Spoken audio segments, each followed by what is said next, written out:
अशी कोणती गोष्ट आहे का की जी आपल्याकडे येते परंतु ती आपल्यापासून जात नाही? अशी कोणती वस्तू आहे का, किंवा असं कोणतं नातं आहे का, किंवा असं कोणतं पद आहे का? या गोष्टीचा आपण जर विचार केला तर आपल्या असं लक्षात येईल की जेही काही माझ्याकडे येत असतं ते एका विशिष्ट काळानंतर माझ्याकडून जातही असतं. जे माझ्याकडे येतं ते कधी ना कधी माझ्यापासून जात असतं. आता विचार करा, अशी कोणती गोष्ट आहे का की जी माझ्याकडे येते परंतु माझ्यापासून ती कधीच जात नाही? हे असं होऊ शकत नाही. ज्याप्रमाणे जे जे जन्म घेत असतं त्याचा मृत्यू असतोच. जन्म झाला तेव्हाच ठरलं की मृत्यूही होणार, फक्त मध्ये काही काळ आहे. जे येतं तसंच ते जातही असतं.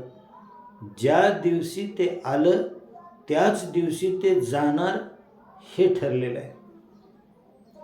जे आपण प्राप्त करत असतो, जे आपण मिळवित असतो त्याचाही वियोग एक दिवशी होतच असतो. म्हणून अशी सर्व माझ्या जीवनामध्ये गोष्टी अशाच आहेत की ज्या मला मिळत असतात आणि म्हणून त्या माझ्यापासून जातही असतात. अशी एकही गोष्ट आपल्याला सांगता येणार नाही की जी मला मिळाली परंतु ती माझ्यापासून गेली नाही किंवा जाऊ शकत नाही. हां, भलेही त्याला वेळ लागू शकेल. कोणती गोष्ट 50 वर्ष माझ्याकडे राहू शकते, 80 वर्ष राहू शकते, 100 वर्ष राहू शकते, परंतु एक दिवशी ती गोष्ट जाणार.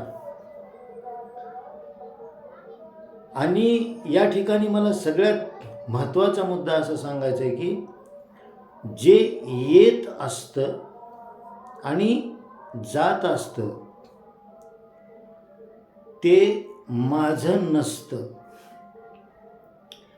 जे येत असतं आणि जात असतं ते माझं नसतं. कारण ते आलं म्हणजे ती येण्यापूर्वीही मी होतो आणि ते माझ्या जीवनामध्ये काही काळ राहतं आणि ते जातं, ते गेल्यानंतरही मी असतोच. पण जे काही येतं आणि जातं ते मी नसतो किंवा खऱ्या अर्थाने ते माझं नसतं. माझं जर ते खऱ्या अर्थानं असेल तर ते मला सोडून कसं काय जाईल कायमचं? म्हणून जे येत असतं आणि जे जात असतं ते माझं नसतं. बरं, जे येतं त्यानं माझी सोय होत असेल, त्या येण्याने माझा आनंद अधिक वाढत असेल, त्या येण्याने माझी प्रतिष्ठा वाढत असेल, त्या येण्याने मला खूप साऱ्या त्याच्यापासून फायदा असेल, परंतु ते माझं नसतं. परंतु माणूस नेमकं हेच विसरतो. ह्याची माणसाला आठवण ठेवावी सुद्धा वाटत नाही. हा विषय आपल्या मनाला ऐकावा सुद्धा वाटत नाही. कारण आपलं मन म्हणजे कसं असतं, नित्य नवी प्राप्ती त्याला करायची असते आणि जे त्याला प्राप्त झालं त्याच्यावर त्याला अहंकार मिरवायचा असतो. आणि ज्या गोष्टी आपल्याला पुन्हा सोडून जातात त्याचं ते दुःख करत असतं. म्हणून मनाला हा विषय आवडत नाही की जे येतं ते जातही असतं, ह्या विषयात त्याला आवड निर्माण होत नाही, त्याला रस येत नाही, त्याला गोडी वाटत नाही. हे काय बोलणं झालं का? अशा प्रकारची प्रतिक्रिया आपोआप आपल्यामधून येते. पण अगदी एक उघड सत्य या ठिकाणी मी तुमच्यासमोर मांडतोय की जे येत असतं ते जाण्यासाठीच येत असतं, ते म्हणजे ते जातही असतं. फक्त ते येतं तेव्हा आपल्याला ही जाग नसते की हे एक दिवशी जाणारही आहे. म्हणून ज्याप्रमाणे पाहुणा आपल्या घरी येतो तर आपल्याला माहिती असते की हा पाहुणा आहे आणि हा 4 दिवस राहील, 8 दिवस राहील, 15 दिवस राहील, पण आलाय म्हणजे हा नक्कीच जाणार आहे, हे नक्की आहे. तसं आपल्या जीवनामध्ये सगळ्याच गोष्टी ह्या येत असतात आणि जात असतात, परंतु ह्या गोष्टी माझ्या जीवनामध्ये येत आहेत, तशाच या माझ्या जीवनातून जाणार आहेत, ही जागृती मात्र आपल्यामध्ये नसते. आणि म्हणून ही जागृतीच आपल्यामध्ये निर्माण करण्यासाठी मी हा विषय मांडतोय. जागृती म्हणजे काय की त्या गोष्टीचं एक भान आपल्यामध्ये असलं पाहिजे की एखाद्या गोष्टीचा संयोग झाला, आता हिचा वियोगही होणार. ज्यावेळेस माणसाची अशी तयारी होते त्यावेळेस माणूस एक प्रकारे त्या गोष्टीला निरोप द्यायलाही समर्थ बनू शकतो. हे या ठिकाणी लक्ष ठेवण्यासारखी गोष्ट आहे. आणि जागृती नसणं याचाच अर्थ आता ती गोष्ट आपल्या जीवनामध्ये आली आणि आता ती जर जीवनातून जात आहे तर आपण प्रचंड दुःखाला आपल्याला सामोरं जावं लागतं. आणि म्हणून मला कोणत्या गोष्टीशी कशा प्रकारे नातं बांधायचं आहे, कोणत्या गोष्टीला कसं घेतलं पाहिजे, ह्या सर्व गोष्टी मला जमायला लागतात. समजा मी प्रवासाला जातोय आणि मला कोणीतरी सांगितलं की तुम्ही ज्या मार्गे चाललात एक 5 किलोमीटरचा रस्ता खूपच खराब आहे.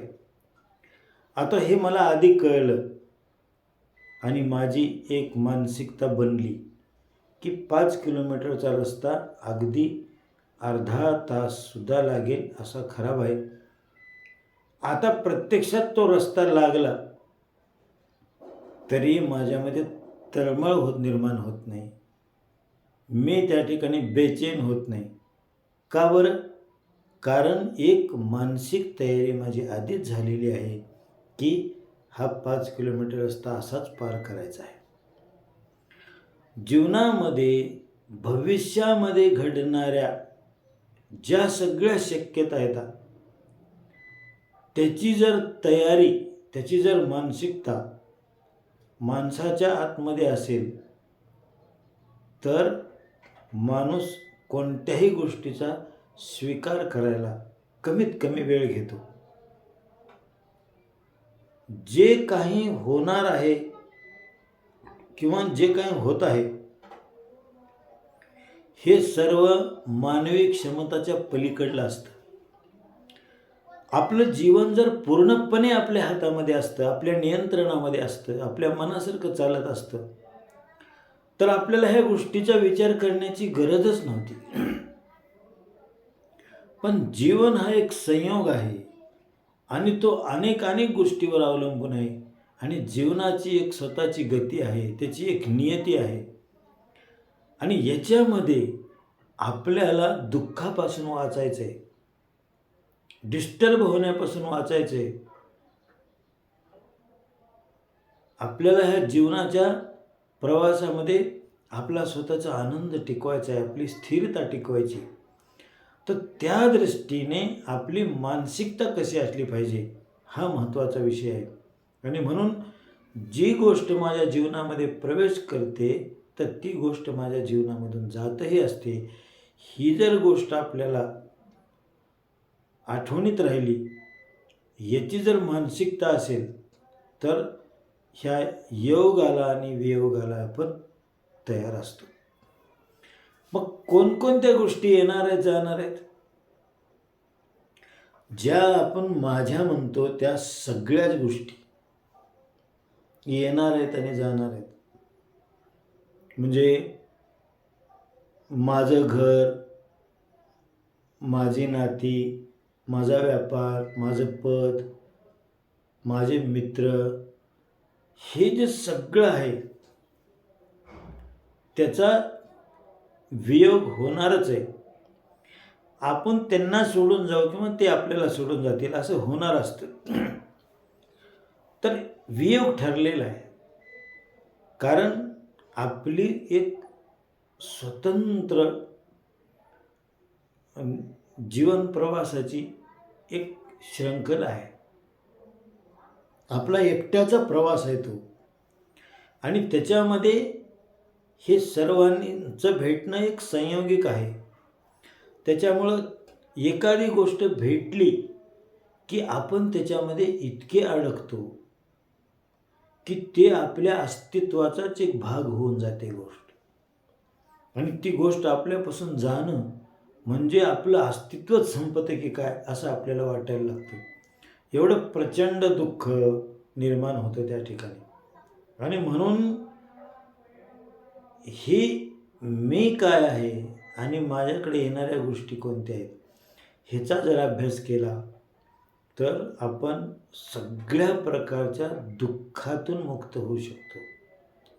दुःख ज्याला मी माझं मानतो तेवढ्याच क्षेत्रामध्ये होत असतं, ही तर अगदी उघड गोष्ट आहे. आणि म्हणून जे माझं आहे त्याला आपण आता ओळखलं आहे. मी तर आहे, पण जे माझं आहे ते मात्र येत आलेलं असतं आणि ते मात्र जाणारही असतं. ती आलेलं असतं जाण्यासाठीच. त्याचा संयोग झालेला असतो, त्याचा वियोग होण्यासाठीच. अशा पद्धतीने जर आपली मानसिकता तयार असेल तर जीवनामधल्या कोणत्याही गोष्टीमध्ये हलण्याचं काही कारण नाही. अहो, हा देहसुद्धा मला मिळाला आहे. जसा नवीन आपण कपडा घालतो शिवून, ज्या दिवशी अंगात घातला त्याच दिवशी त्याला टाकून द्यायची पण वेळ येणार, हे नक्की झालेले आहे. फक्त काही काळाचा फरक आहे. तशा प्रकारे देह पण आपण धारण केला आहे तर एक दिवशी देह पण आपल्याला सोडावा लागणार. देह माझा नाही, देह पण एक संयोग आहे, मला मिळाला आहे. मिळाला म्हणजे तो एक दिवशी जाणार. बुद्धी मी नाही, माझी आहे, म्हणून बुद्धीही मला सोडून जाणार.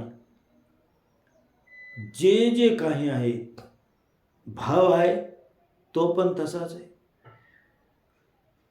सगळ्या गोष्टी, वृत्ती आहे ती मला मिळालेलीच असते, आलेलीच असते, बनलेलीच असते, तीही जाणार. सगळ्या गोष्टी खाली काय शिल्लक राहील, खाली काय शिल्लक राहील ते शब्दामध्ये सांगता येत नसतं. ते चर्चेचा विषय नसतं. जो मी आहे तो चर्चेचाच विषय नाही. म्हणून मला जे जे मिळालं आहे, ज्याने ज्याने मी डिस्टर्ब होतो, ज्याने ज्याने मी बेचैन होतो, दुःखी होतो, कासावीस होतो, व्याकुळ होतो, ते सर्व जी क्षेत्र आहे ते सर्व बदलणार आहे, येणार आहे आणि जाणार आहे. आणि ते मला असंच भेटत आलेलं आहे आणि असंच माझ्यापासून गेलेलं आहे. त्या सगळ्या गोष्टी आपापल्या जीवनामध्ये आपण त्याचं परीक्षण करून पाहायला पाहिजे की कोणत्या कोणत्या गोष्टी माझ्या जीवनामध्ये येत राहतात आणि जात राहतात. म्हणून येताना स्वागत करता आलं पाहिजे, जाताना निरोप देता आला पाहिजे. इथंपर्यंत माणसाची तयारी केली पाहिजे. जे जे जाणार आहे, जे जे जाऊ शकतं, त्या सगळ्याचा निरोप समारंभ आधीच करून ठेवायचा आपण. म्हणजे पुन्हा वेगळा जाताना निरोप देण्याची गरज पडू नये.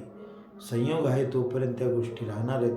तर अशा प्रकारे ही एक जाग जर आपण ठेवली, अशी जर साधना आपण केली, तर जीवनामध्ये एक अशा स्थिर मानसिकतेकडे आपण जाऊ लागतो. आणि एक वेळ अशी येते की मनात येणाऱ्या गोष्टीविषयी स्वागत असतं आणि जाणाऱ्या गोष्टीविषयी निरोप देण्याचं सामर्थ्य असतं. अशी स्थिरता आपण प्राप्त करू शकतो. तेव्हा अशा पद्धतीने अभ्यास आपण जरूर करावा. एवढीच एक मंगलमय इच्छा व्यक्त करून मी या ठिकाणी थांबतो. धन्यवाद.